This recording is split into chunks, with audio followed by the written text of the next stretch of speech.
love to inspire and empower you to awaken your intuitive abilities and develop your psychic skills. I'm your host, Nicole Antoinette. Join me as we dive into exciting topics such as spirit communication, energy healing, intuition, consciousness, and so much more. The fun begins right now.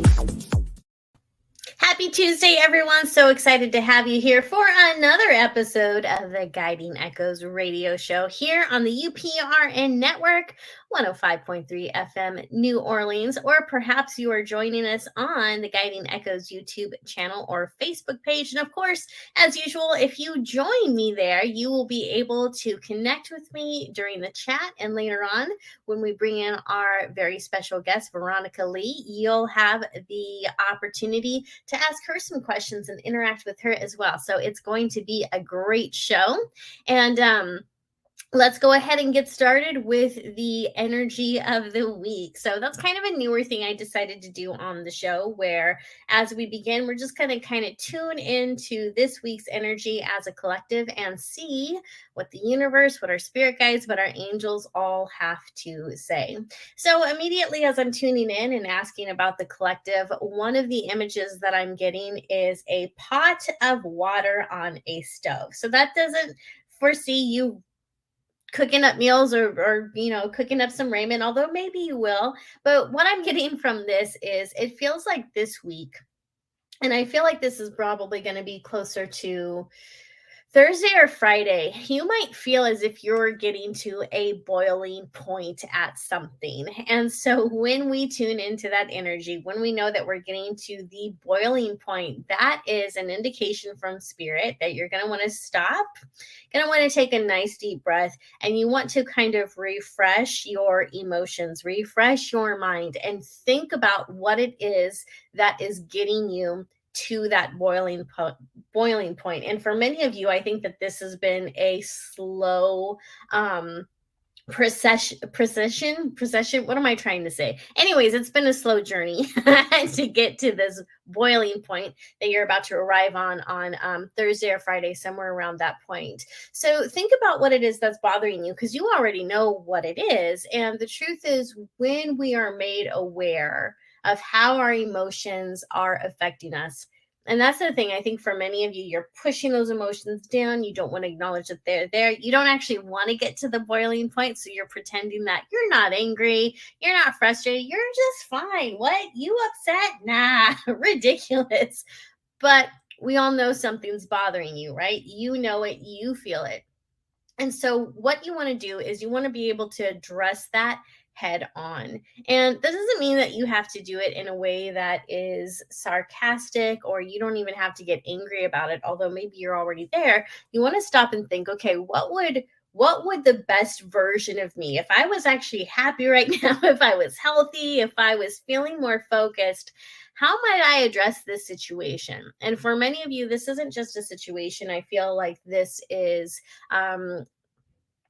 I think for many of you, this is work related. And for some of you, this might be about a relationship. So there is another person involved, or there's a group of people involved. So you want to be able to pull your anger back and kind of, like I said, refresh, reset, and ask yourself, if I was feeling better, how would I approach this? What's the best way for me to speak to this person about what's bothering me?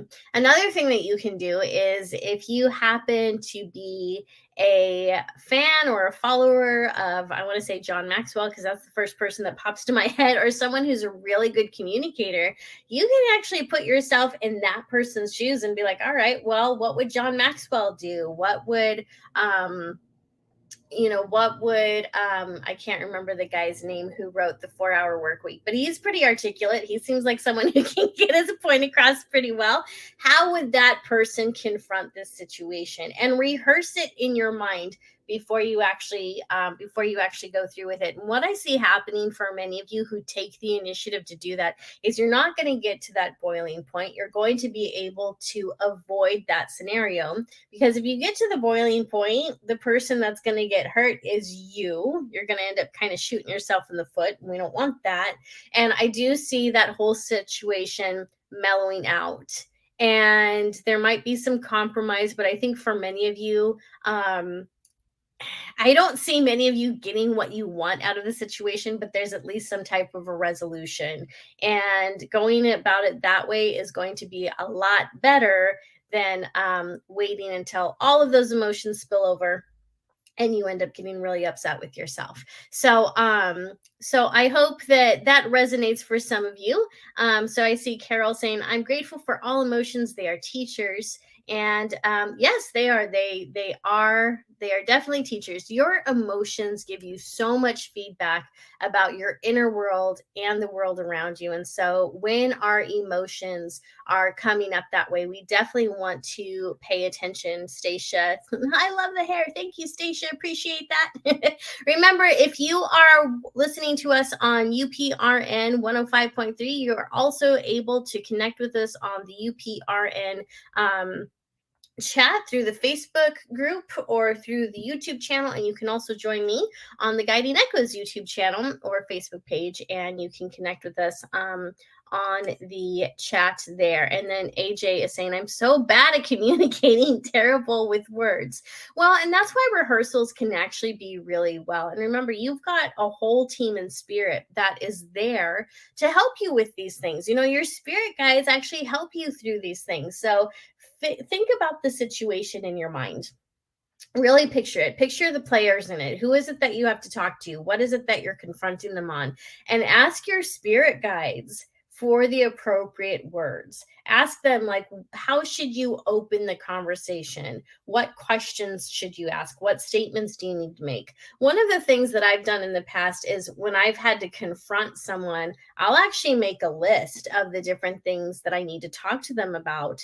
Because if I don't do that, I do run the risk of getting into a completely fruitless argument. And that's not the point of that, right? Every argument needs to happen so that information can be exchanged, so people can understand where the other person is coming from, what the problem is, and how to solve it.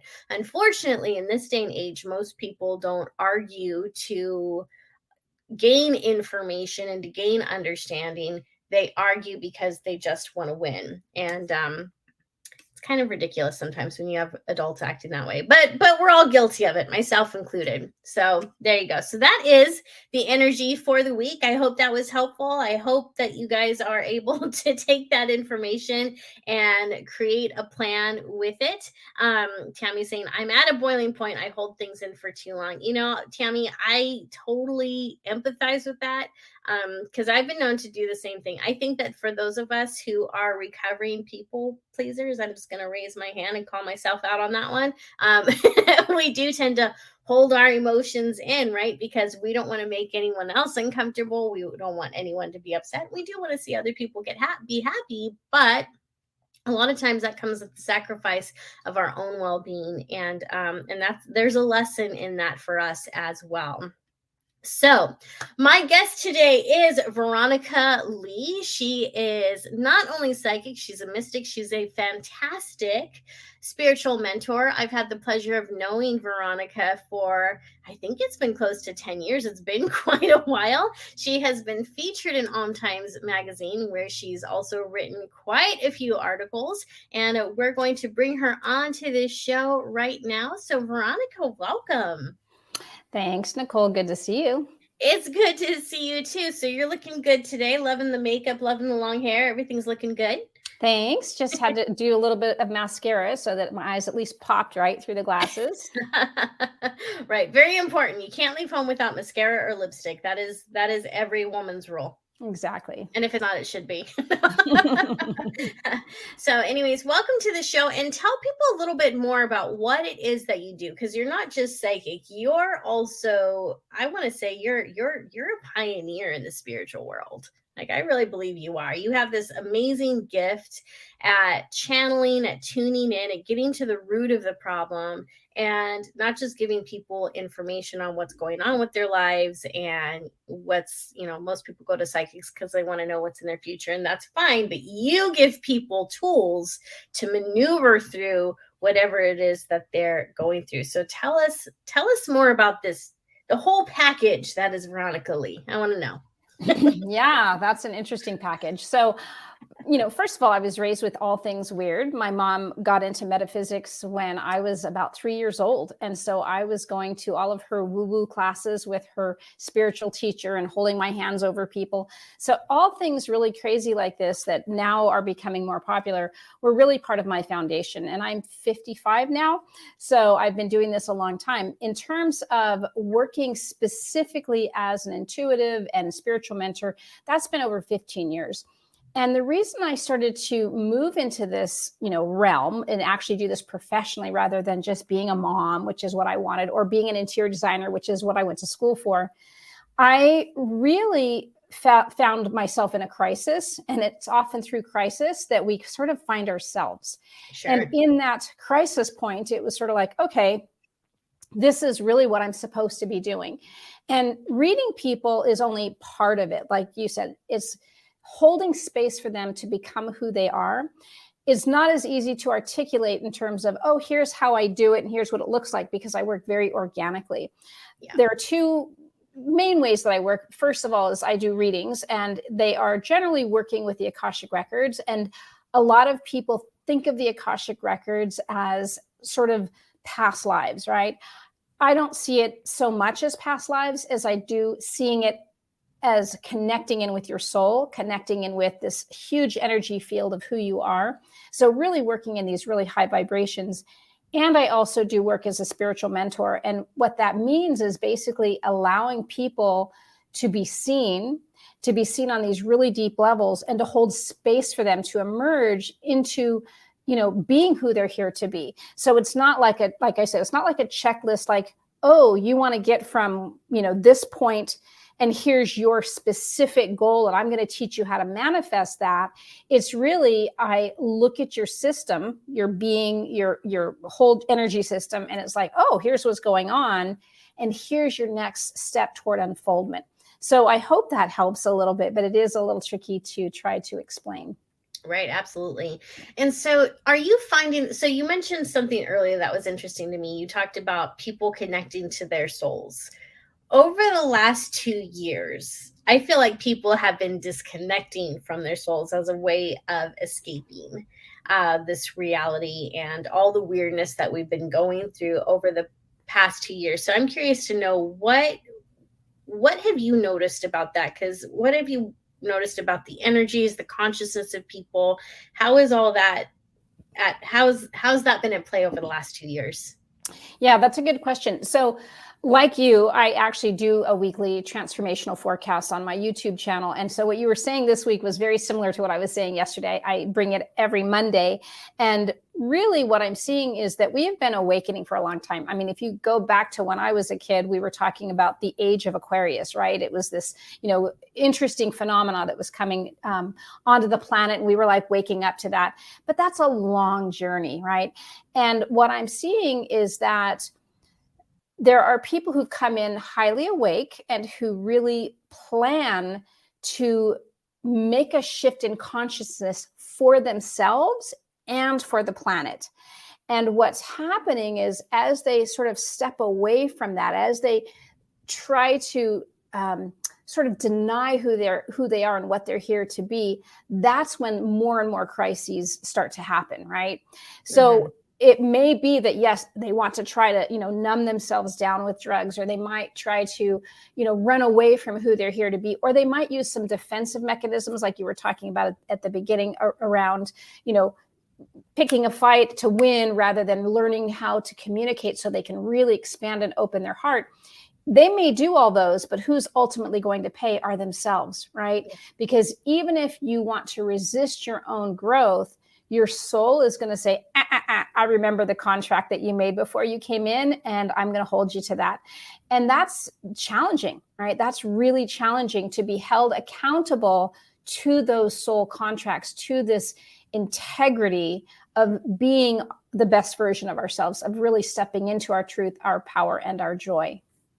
So a lot of people come here and they don't know what their contract is. So many people feel lost when it comes to their life in general. And there's for the past at least 20 years, there's been a big push for people to live their life purpose. And we've seen that in religious organizations too. But there's plenty of people I speak to, and they're like, I have no idea what my purpose is. So if we come to earth not remembering what the contract is, and maybe people don't feel like they have access to the Akashic records on their own, how can they remember what that contract is? How can they tune into that? Yeah, great question. The number one thing, and I actually did write an article for Om Times on this, it's really recognizing that the soul purpose, and I'll use the word SOLE rather than SOUL, is to align with joy, to align with this high frequency of pure joy. And a lot of people think, but we can't be happy all the time. And are we here just to chase those things that we want and to, fulfill those, desires? No, not in the really, kind of lower vibration way or the needy way, but in essence, to let go of our defenses, to let go of our shoulds that say, no, you can't have too much fun, or you can't be in too much joy, or you must have crisis in order to learn. The more we allow ourselves to experience these frequencies of joy, we recognize that's us. Yeah. And so when we start to lean into that, it resonates more, right? And we start to find that. So what I often recommend to people is start to feel into those things that make your heart sing. I mean, it sounds very cliche and kind of Marie Kondo-ish, but it really is. It's like, what makes your heart sing? There's a difference between an addiction and like doing something to numb out, or overdoing something because you think it gives you a little pleasure for a little while.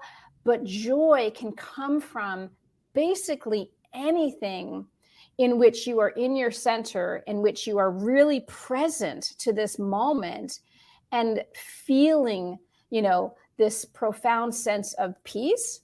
Mm-hmm. And that will help indicate the direction. That being said, there are many of us who came in, let's say, to help humanity shift into higher levels of consciousness. And again, that's going to show up if you are attracted to the healing arts, if you want to serve in some way, if you feel like, oh, I really like this Reiki and I want to take the next level and I want to help someone, whatever it is. So what I'm seeing is the people who are interested in this whole realm of consciousness are often going to be those ones who are the change makers and the healers that are ready to take that next step. For everyone else, again, why not be in this place of joy and learning how to lean into that which brings you that joy? And I've said this before, I've been saying this for a long time. If for one moment on earth, every human being did something that brought them pure bliss, pure joy, in that moment, we would have peace on earth. Yeah. Now imagine if we just, did the next moment and the next moment and learned how to be in that frequency. That would be really powerful. In fact, I want to invite everyone listening to this to just take a deep breath and smile and think of your happiest memory. And that's as simple as it can be sometimes, is just tuning in to that memory. You don't even have to do anything. Just breathe, just focus on your breath, get in tuned with that memory that still makes your heart sing. It can be of a favorite Christmas. It could be of a puppy. It can be of the first time you hold your child in your hands and you're like, oh my gosh, I can't believe I made this. And that's one way you can start bringing up those vibrations of joy. So another question I would have for you is, now, there are people who aren't numbing themselves out on purpose. They don't mean to shut down their emotions. They're feeling depressed. They've been through all these different experiences around them where that wall just kind of start building, and it's almost, and it is absolutely a trauma response, right? The whole world's been through trauma for the past couple years, worldwide trauma. So for people who are having a hard time connecting with joy, where the music that they listen to doesn't really bring them excitement anymore, and the type of books they used to read just don't do anything for them, how can people start making that shift, even in small ways, if right now they feel as if they don't have access to those emotions? That is an excellent question. There are a couple of things going on collectively. So when I was talking about people who've come in to really anchor in this higher realm of consciousness into our human beings, part of that process is we came in highly awake, highly connected. You're talking the upper chakras, right? Then we're starting to move down, and maybe we're going to awaken our third eye, and we're going to start to have the sense of like, oh, I'm fairly intuitive there. And then, maybe we start to learn to speak our truth. Now, what's happening collectively is we are starting to go down from these higher, connections, which feel really good and yay, into the nitty gritty hard stuff, the human stuff. And in general, years ago, I was seeing people really connecting in, coming into their throat and in their heart, just really opening that up. Now where most people are collectively is around the third chakra, really getting a sense of identity. And part of that forming of that identity is deciding or figuring out what you're not. Right. Well, the same is true for, let's say, moving towards this joy or towards this perhaps, connection to what might be there, or these shifting away from the depression and things like that.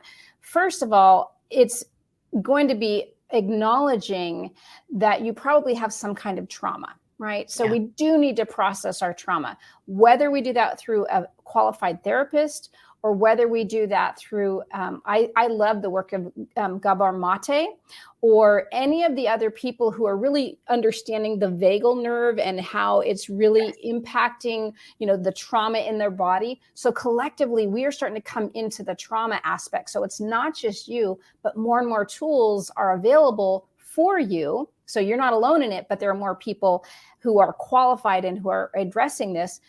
But the other part of it is to start to step away from those unsupportive patterns, right? And when I say unsupportive patterns, that would include people.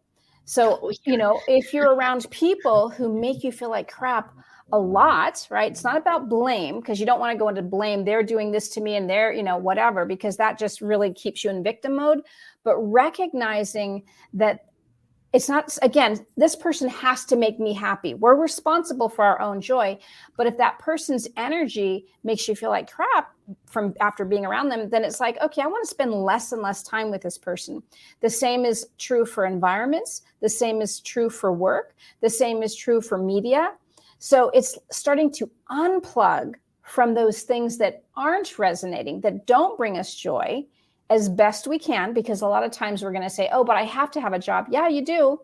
But how do you start to navigate away from a job that you really don't like towards something that really does bring you joy? So if you're doing a job that you have to do 9 to 5 and it's paying the bills, great. What are you doing with your off time that helps balance that out? So it's disconnecting from the things that aren't serving and starting to look toward the things that might serve, that might bring you joy. It's this idea of experimentation and playing versus finding it, right? Finding it has a little stress behind it, and that doesn't bring joy. Right. Yeah. And I love the idea of playing, playing to find it, playing around with things. And I think that and that's the thing, is like the words that people use when they talk to themselves also defines what their experience is going to be, because words are so important. And the way that people talk to themselves can help them to reclaim their soul's power, which brings me into my next question. So you actually have a workshop coming up, or is it an online course? It's a little bit of both. So basically, it's an online course that starts September 1st, and it's a daily content drip that helps you realign with who you've come here to be, to reclaim your soul power. And infused in that 30-day, drip, and it's, obviously you can go at your own pace. I offer 7 Q&As plus a welcoming, onboarding, video on the very first day throughout the process, so that you are able to be guided. It's like, okay, here's, it's like we're all meeting at a checkpoint. I give you your maps. Each day you get to that next checkpoint, and then we come back together after 4 or so days to say, how's it going? What questions do you have? What came up for you? And I help you navigate your way through this journey. And of course, it's not like, fully inclusive, and at the end of this 30 days, you're going to be completely, transformed, knowing your soul purpose. what I represent and what I'm so adamant about is that we all want those quick fixes. That's why we also want to dull down, right? Because we're not getting those quick fixes. What I see is it doesn't have to be hard work. It doesn't have to be miserable, but it is about coming into who we are, which isn't necessarily easy. It can be painful. It can bring up things that we don't want to feel. But at the same time, it's like, okay, you can keep avoiding it, but how many more years are you going to cause yourself misery for that? Or how many more lifetimes are you going to repeat the patterns until you finally let go of this belief that somehow you're not worthy, right?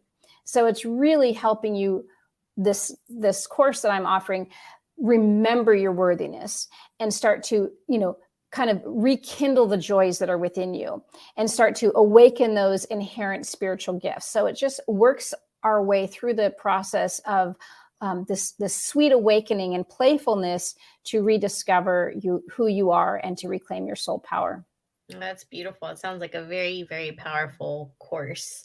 So I do want to go ahead and turn this over to our chat room so you can answer questions, because I know people are going to have more questions about soul purpose, and maybe throw in a couple psychic questions in there if people have those, because people always have psychic questions. There's always questions that, that people would love for psychics to answer for them. So as we're waiting for those to come through, tell me more about, like, you were talking about finding your joy. And I'm just curious to know, like, what are some of the things that bring you joy personally? Like, what makes your heart sing? Yeah, this is, my fundamental thing is my family, my children.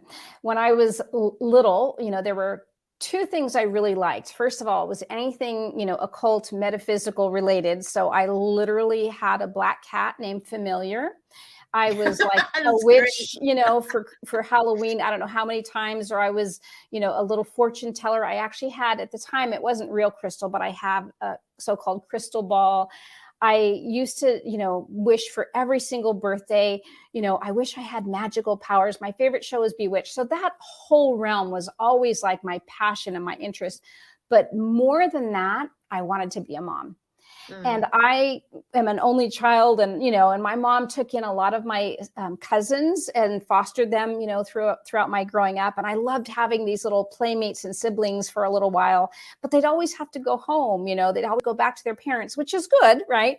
But with me, I'm like, I want lots of kids. And so anyway, I ended up having 4 children, and they are, my life, my world. And when I had my oldest, who's now 28, it was sort of like, yay, I'm finally fulfilling this purpose, right?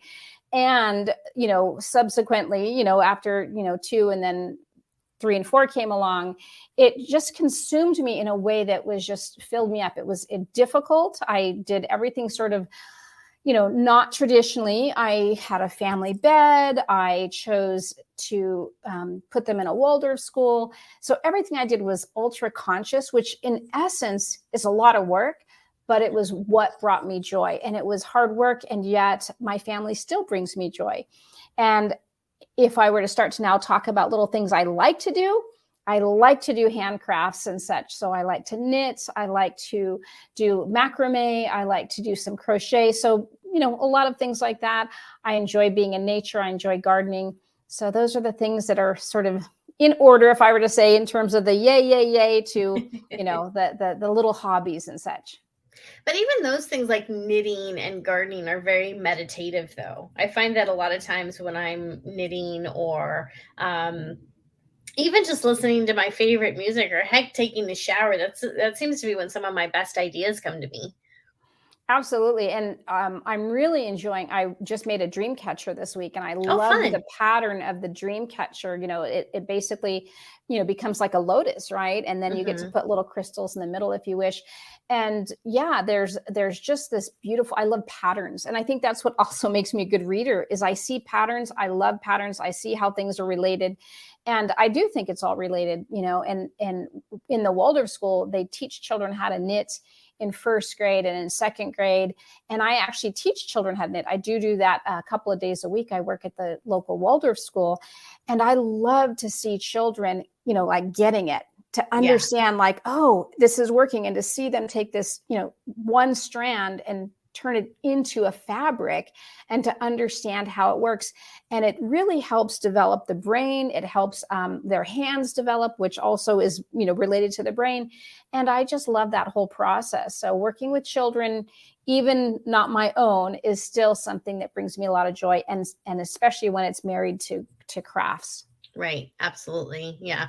And that's a good life skill for kids to be learning anyhow. And it's sad that that's, simple things like cooking and balancing a checkbook. They don't Yes. use checkbooks anymore, but it's not taught in schools anymore. It's kind of scary. All right. So we have a question coming in from Jackie, and she says, I've been walking around with a constant state of fog. What can I do about that? Yes. Do you want me to answer that, Jackie? Yeah. Okay, perfect. So what I'm looking at is, first of all, I'm seeing a lot of energy around the heart. So it feels like there's some grief there, and that basically what I'm seeing is for the past 4 or 5 years, you've really struggled with sort of your own identity and what you really want. And in so doing, you're trying to break away from what you used to have and what you believe should be. And your obligation is to say family and shoulds. And you really want to break through that, but there's so much fear. And because of that, it's like, I don't know what to do. And so then it feels like you're in this holding pattern. And then therefore is this fog, which is sort of this in-between state, or kind of a dulled out state in and of itself. It's that state of indecision and of powerlessness, right? Not that you are powerless, it's that you're allowing yourself to believe that you're powerless to change your situation. So I hope that helps, Jackie. If you have a follow-up question, then that's fine, but that's the picture I was seeing. All right. And I'm wondering, I know that you said that you gave a similar message that I did to the collective, but I'm just kind of wondering what other messages are you picking up on generically this week? Yeah. So what I saw was this week, it's like we've moved into Leo. I'm not an astrologer, but I do like astrology, to some degree. And Leo is just very outward, very exciting. And plus we're in summer in the Northern Hemisphere. And so it's like, yeah, I want to stay up late. But we're sort of pushing the edge a little bit and we're getting worn down. So whether it's we're staying up too late or we've eaten too much fair food. And that was my analogy, when you're at the fair and there's so much fun, but then you overall kind of go, everything just doesn't work. It's like my stomach's upset. I shouldn't have had that, cotton candy just before that ride, that kind of thing. So we're sort of pushing ourselves unconsciously. And like you were saying, it's like, okay, what would I do if I were being my best version of myself? So I'm seeing that. I am seeing a lot of people hitting the lower chakras. So not just the third, but into the second, where this is where a lot of our emotions, do live. And there's so much fear around that. There's so much fear in being in our emotions and really being tender with them. It's almost like we think either if I touch him, I won't ever stop crying. I'll just cry and cry and cry, and I'll never, and the pain is too great. How could I handle this? But rather to just sort of maybe take little bite-sized pieces of them and go, okay, what does this little tiny pinky feel like of my emotions? And kind of breathe into that and feel into that. It's like, okay, I feel some grief. I'm feeling some sadness. Okay, let one tear fall. And then just kind of take a deep breath and say, okay, and in another hour, maybe I'll feel and allow for that next tear. So it doesn't have to be go in there and rip it all open, but there's this tenderness and this self-compassion in our approach, but denying it isn't working, right? And so I think that that's really going to be the challenge, and it's going to continue to cause depression for people if they keep trying to bounce out of their emotions, out of their uncomfortable emotions, right? Yeah. Well, and I'm just curious, I'm going to put this out to the chat and everyone listening to us live. I'm curious to know if everyone else felt a sense of heaviness over this past weekend, because I know I did. Like over the weekend, it hit me probably around Saturday afternoon, just this heaviness. And I couldn't stop crying until probably Sunday around 5 p.m. And, I knew what part of it was.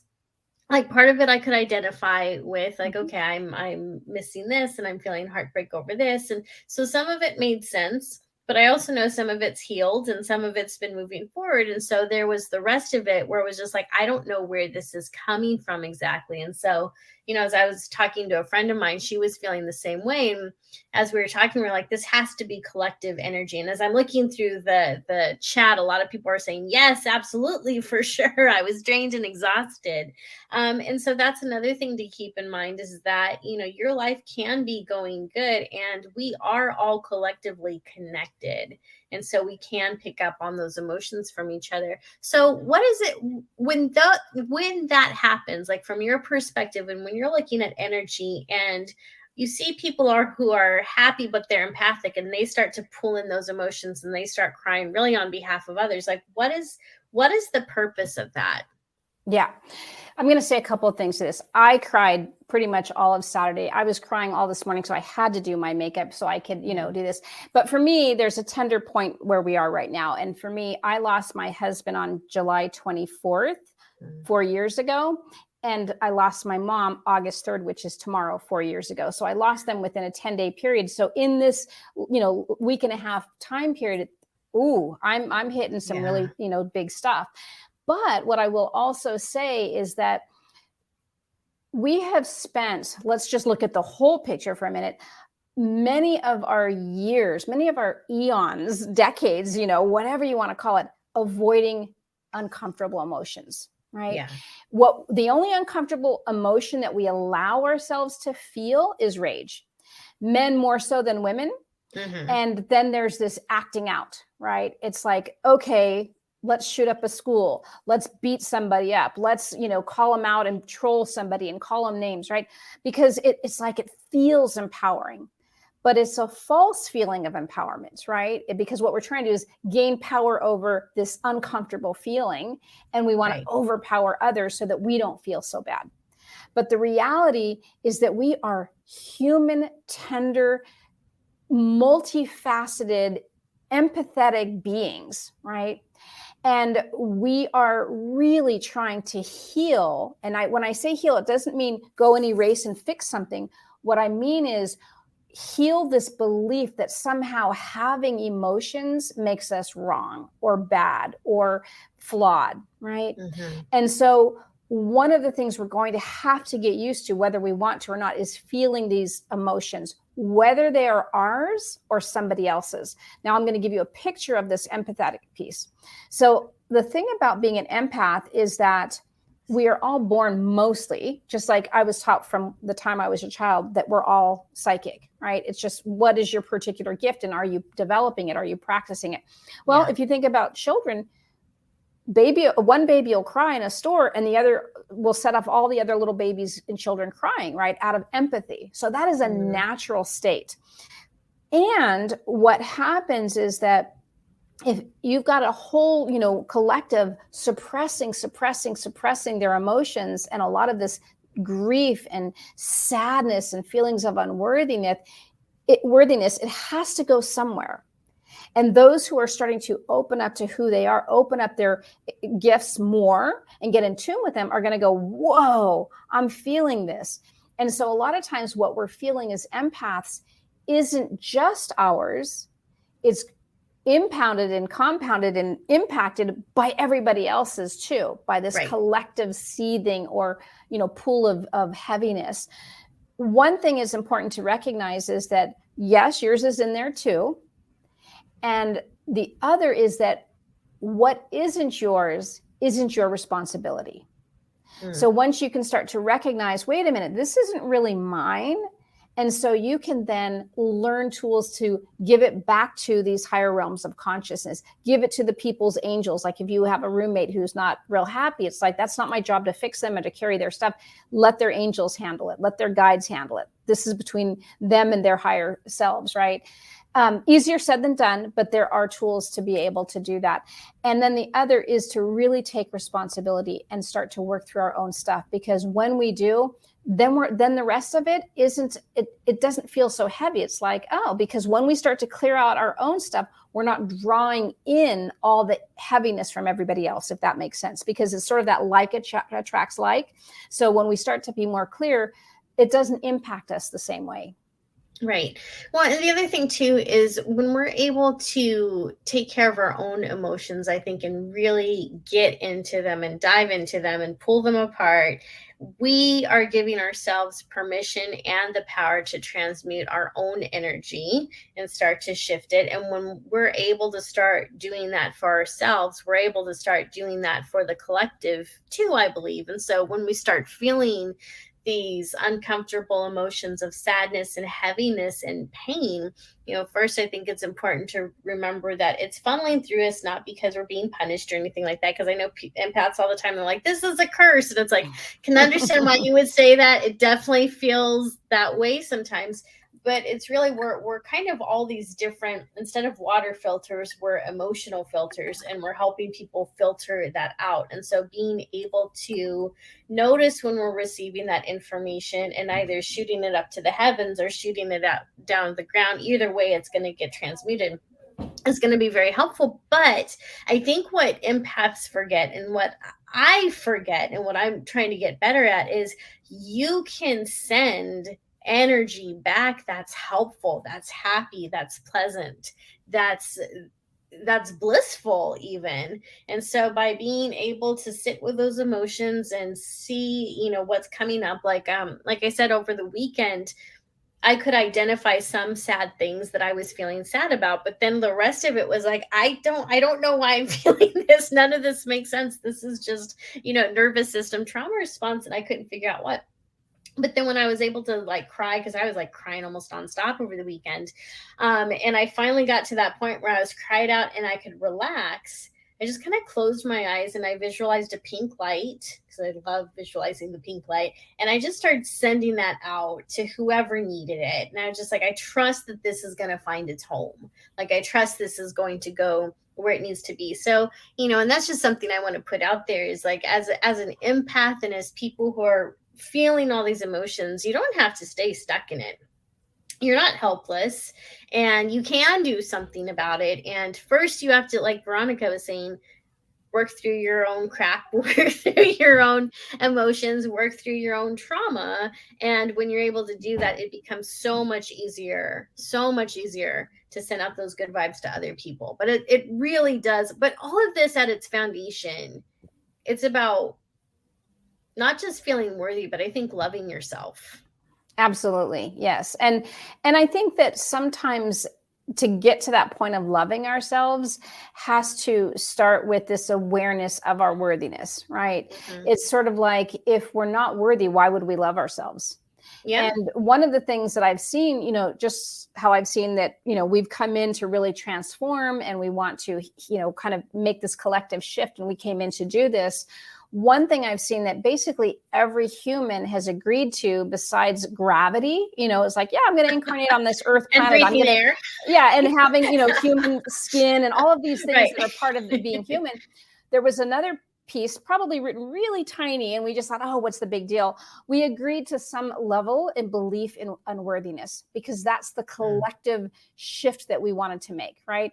We wanted to somehow believe in this unworthiness, and then we happen to pick parents who were going to really pound that word unworthiness in, right? By telling us certain things about ourselves, by neglecting us, whatever the story is, then we'd really believe the unworthiness, because it would be in our DNA now. And then the game, or the, transmutation, is to start to shift that fundamental belief and that, untruth back into the recognition that you are absolutely worthy, and that you are perfect as you are right now. Nothing to do, fix, heal, or change, but to lean into that perfection that you already are, right? And that's the practice, right? And it's going to be, some work to do. And yet, why wouldn't we, right? Why wouldn't we go, yeah, I'm ready to start to embrace my worthiness? Yeah, absolutely. Okay. So, just want to go ahead and put this message here from Tasha from the chat. And she's saying, yes, on point. I've been suppressing my feelings and just been going through the motions of life and not living life since my love's passing 2 years ago. And I can't seem to get out of this place. Yeah. And I think another thing to address is you talked about, Veronica, the loss that you faced just 4 years ago. And the older you get, the closer the years are. By that, I mean, like 2 years ago doesn't seem that long ago. 4 years ago, when you're a teenager, 4 years ago was forever ago. As an adult, 4 years ago is as close as yesterday. So there's a difference between feeling that grief and going through the motions of grief and depression. I think, and I know a lot of people are going to disagree with me, but that's okay. I think depression can be easier to turn around than grief. What do you think? It's hard. I think that if we feel into the depression, there probably is a sense of grief in there, right? Sure. That it's sort of like the grief of not being connected to ourselves, not being connected to our joy, not being connected to our heart, right? And so that is a grief in and of itself. And if we think about grief from this perspective, and I'm not going to even try to, justify and say, oh, well, this grief is worse than this, because we can all kind of have our own little scale of things. Like, yes, I lost my husband. Yes, I lost my mother.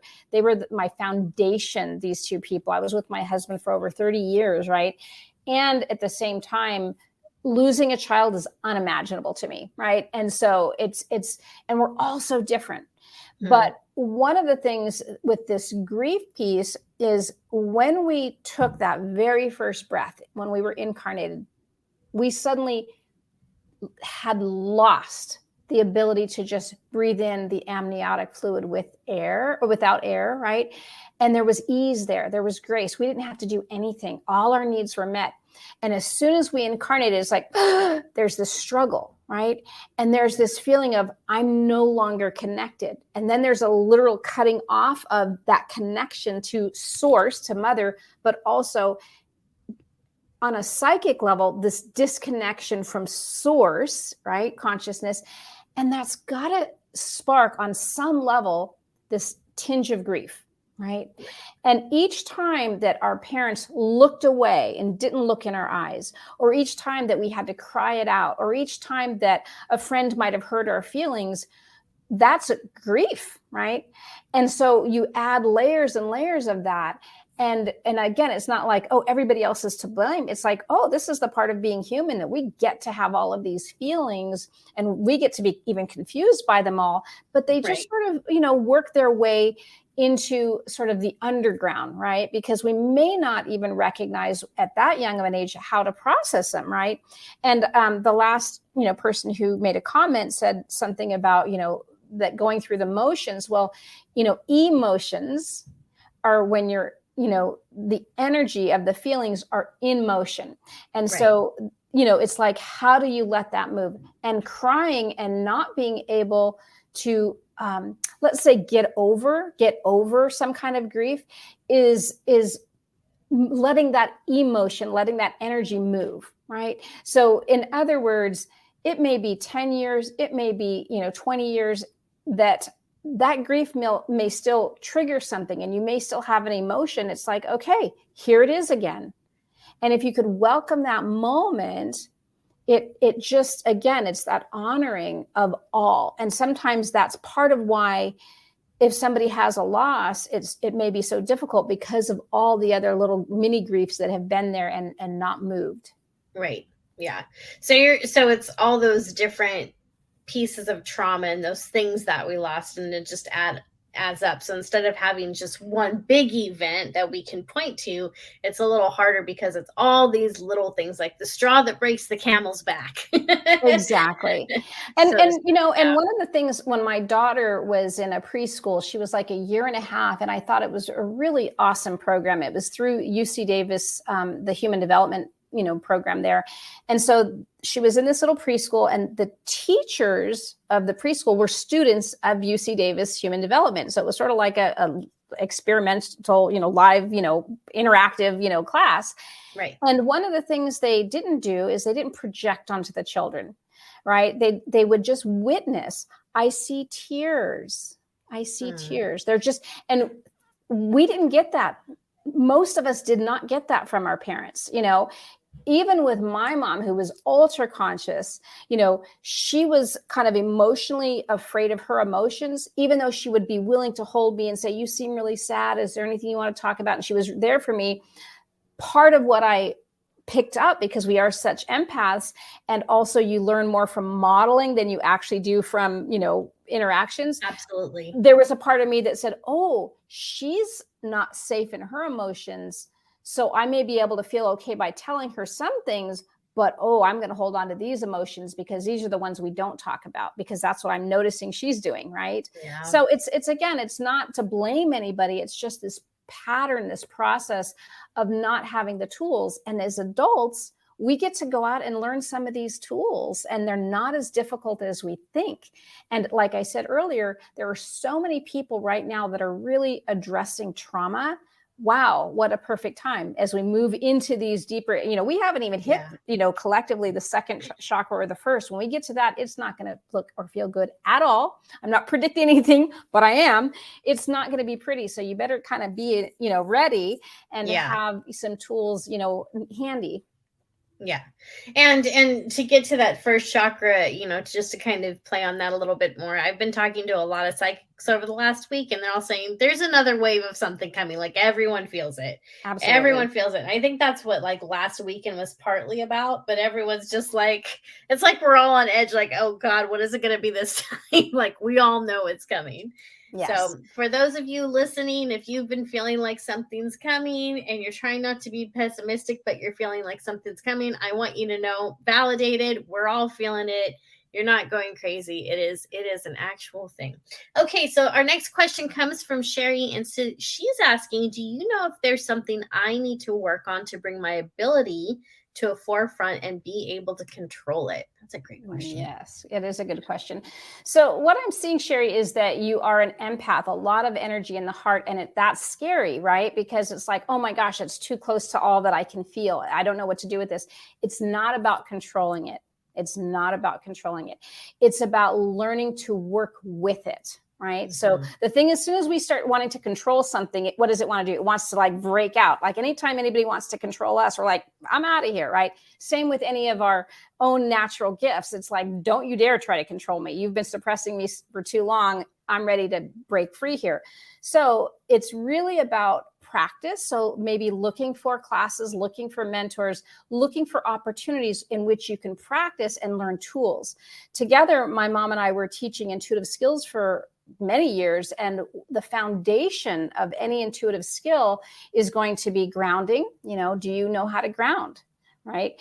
Centering, do you know how to come into your center? But because before I read anybody else, I have to really be here. I have to be right here and present.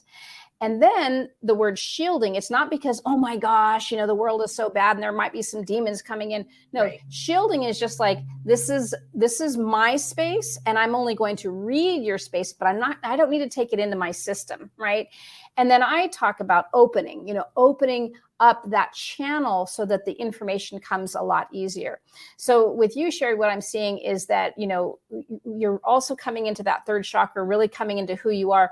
But what I'm also seeing is there's a fear that people are going to judge you, and that's really the work. So it's developing it.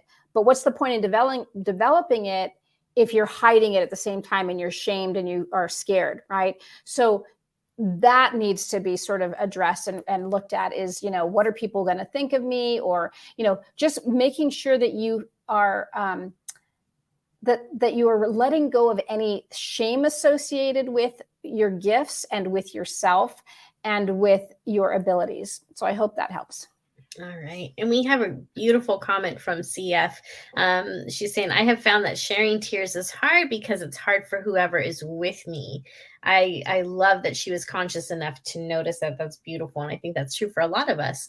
She goes on to say, I finally got to where I just tell them it's okay. It's love.